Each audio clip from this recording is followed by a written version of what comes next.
Исәмсіз эфирда сейшембі күн яңалыклар студияда Роза Хабибуллина алға таба койбір темалар турында. 50-13 йорты янында юлны ясадылар, әмма шәһәрдәшләр канәгать түгел. Аларны нәрсә борчый, Гүзәл Габдуллина ачыклады. Пассажир автобусын йөртүчене яшүсмерләр кыйнаган, гаеплеләрне нәрсә көтә? Иҗат коллективлары автобуслардан мәхрүм калды. Ни өчен?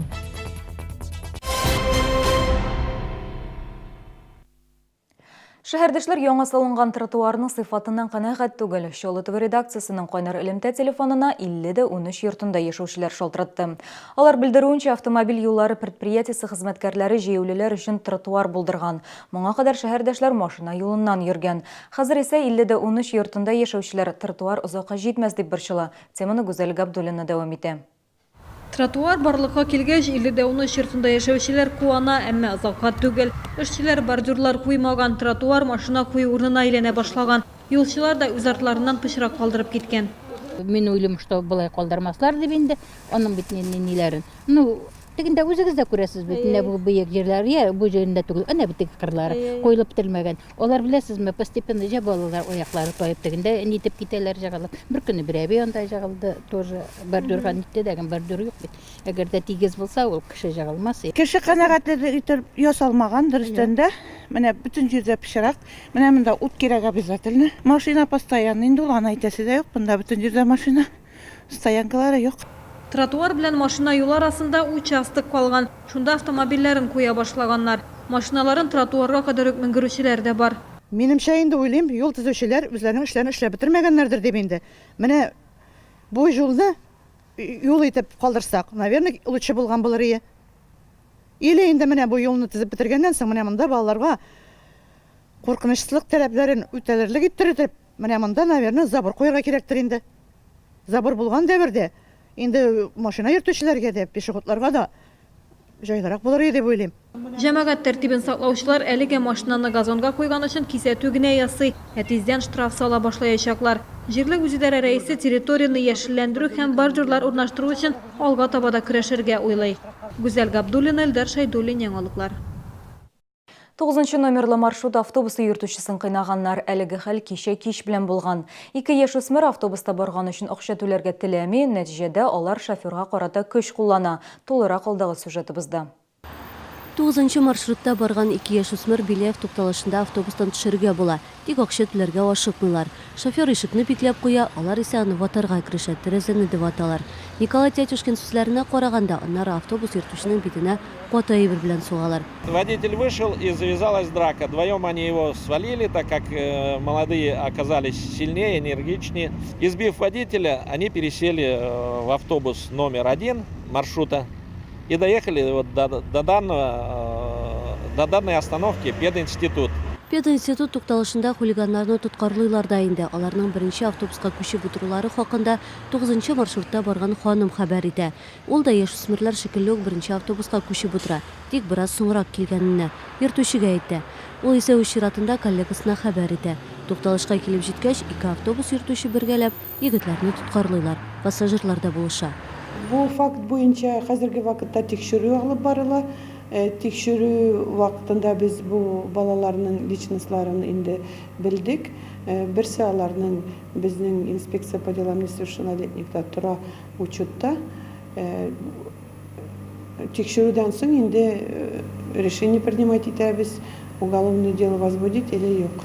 Маршрут автобусларында эшләүчеләр әйтүенчә, монда очраклар еш булмаса да очрап тора. Бывает, случается, но не часто. Когда пьяный только заходит, бывает. То деньги забыли, то пьяные заходят. Яшүсмерләр тарафыннан кыйналган маршрут автобусы йөртүчегә 60 яшь. Ул әлегә полициягә мөрәҗәгать итмәгән. Эсенханова, Ленар Султанов, яңалыклар. Татарстан район шәһәрләре администрацияләре театр һәм ансамбльләрне автобуссыз калдырган. Бу хакта кичә мәдәният хезмәткәрләренең правком рәисе хәбәр итте. Ул дәүләт советында бюджет буенча тыңлауларда катнашты. Болгар җыр һәм бию ансамблен мисал итеп китерә. Башкарма комитетта белдерүләренчә, коллективлар шул исәптән мәктәпләрдә транспортсыз калмады. Рамил Халимов әйтүенчә, бары тик автобусларны муниципаль үзәккә күчерү эше бара. Бу беренче чиратта кешеләр иминлеген тәэмин итү максатыннан башкарылган эш. Мында бер нинди экономия да коелмаган, бер нинди дә бүтән максатлар куелмаган, кызганычка каршы бик күп кенә автобуслар безнең культура учакларында һәм инде мәктәпләрдә бик начар хәлдә без алганда, анда Тахугов та, ГЛНС та кызганычка каршы медосмотрда узмыйлар. Рамиль Халимов сүзләренә караганда, оешма учреждениялар автобусларга заявка бирәчәк. Муниципаль эш шартларында укучыларны конкурсларга, коллективларны гастрольләргә йөртү бушлай оештырылачак. Шәһәрдәшләрне салым түләү сроклары турында искәртәләр. Милек салымын 2018 елның 1 декабреннән дә соңга калмыйча түләргә кирәк. 1 декабрь ял көненнән туры килү сәбәпле милек салымнарын түләүнең иң соңгы срогы 3 декабрьгә кадәр. Бүгенге көндә белгечләр тарафыннан салым түләүчеләргә хатлар әзерләү һәм җибәрү буенча чаралар башланды. Шәһәрдәшләр милек, транспорт һәм җир салымнарын түләү кагазларын түләү срогы чыкканчы 30 көн алдан алачак. 1 ноябрьгә кадәр хатлар иясенә җиткерелергә тиеш. Физик затлар өчен салым түләүченең шәхси кабинеты сервисы кулланучыларына аларны электрон рәвештә җибәрәчәкләр. Салым түләүчеләрнең калган өлеше әлеге хатларны почта аша алачак.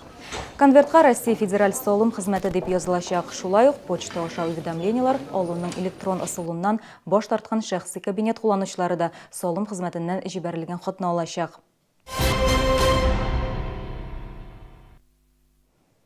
Бүген авыл хуҗалыгы өлкәсендә көч куючылар үзләренең һөнәри бәйрәмнәрен билгели. Шул уңайдан Татарстан Республикасы Президенты Рөстәм Миңнеханов хезмәт алдынгыларын кабул итте.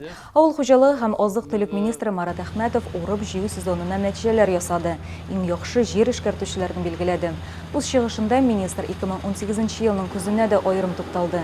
Белгечләр фикеренчә, быелгы көз 2009 елныкына охшаш, коры, явым-төшемсез. Сентябрь һәм октябрь аенда яңгырлар аз булды. Бу исә киләсе ел уңышына тәэсир итәргә мөмкин. Кто сказал, что 19 год будет по влагообеспечению как 17-й, скажем, когда все лето заливало? Если будет складываться такой же год, как этот уходящий, конечно, вот эта влага, настолько она нужна будет именно для обеспечения стабильности нашего земледелия. 15 октябрьдән шәһәрдә Чаллыда эшле акциясе башлана. Ул 4нче тапкыр үткәрелә. 5 көн дәвам итәчәк. Чарада төрле тармак оешмалары, мәктәп һәм һөнәри уку йортлары укучылары катнашачак. Акция кысаларында экскурсиялар, мастер-класслар, һөнәри юнәлеш бирүче тестлар узачак. Чарада актив катнашучылар өчен конкурс үткәрелә. Аның җиңүчеләре акция партнерларыннан призлар алачак. Әлеге акция Чаллыда 2017 елдан бирле дәвам итә. Шул вакыт эчендә 77 һөнәри юнәлеш бирү чарасы оештырылган. Аларда 1982 укучы, студент һәм социаль тернәкләндерү үзәкләрендә тәрбияләнүчеләр катнашты. 53 предприятие һәм оешма киләчәк буыннар өчен үз ишекләрен ачты.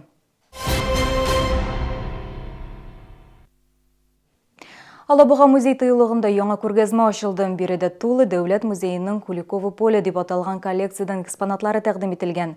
Күргәзмәдә 19-20 гасырдагы Тулы, Рязань, Калуга, Липецк, Курск һәм Белгород өлкәләреннән милли хатын-кыз костюмнарын күрергә була. Шулай ук тукыма суы һәм эшкәртү технологияләре белән танышып, току станогында да эшләп карарга була. Балачак, яшьлек һәм гомер көзе. Хатын-кыз тормышындагы вакыйгалар милли костюм аша чагылган. Алабуга музеенда 19 һәм 20 гасырлардагы Россиянең үзәгендә таралган кием һәм көнкүреш әйберләрен күреп була. Күргәзмәнең төп экспонаты хатын-кыз образы һәм милли киеме.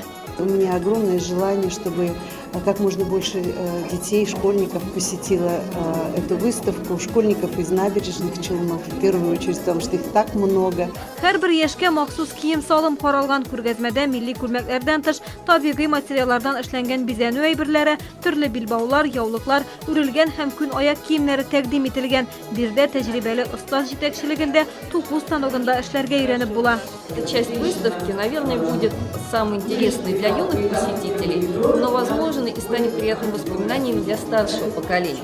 Тулы дәүләт музей тыюлыгының уникаль күргәзмәсен 8 ноябрьгә хәтле күреп булачак. Бүгенге менә мин сезнең белән сау булашам, исән сау булыгыз.